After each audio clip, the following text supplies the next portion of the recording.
Ebigambiro mu rukiko orweso rw'abebembezi okuganira hibika nahiborekerire okwehagura aha bahingi b'amajani abigara.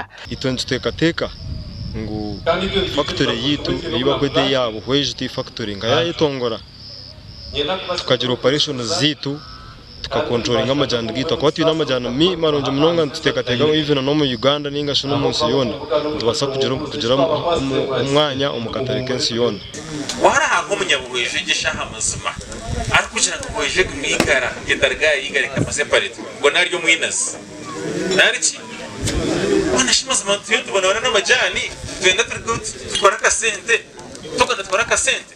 Abahingi bashabura gukorera hamwe okureba ngo kigenderera cyabo cyahikwaho batunga factory yabo nk'abanyabuhweju.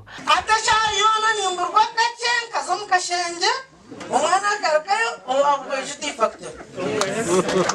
Nchumanyisa ngo kugaburira muteke mwamani na nabo kushabana nabo kure byayi nabaki rero tushobora.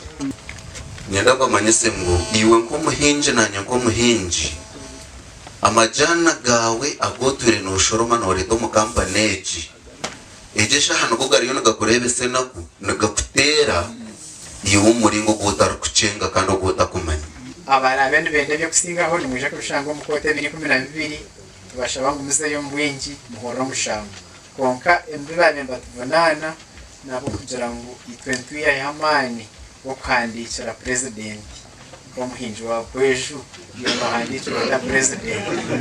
abahinji nabajangwe igara factory ebanyagira amezi mukaga kandi kiro y'amajano bwa hati negora shiringi 2 gashakwa Juliet Charles.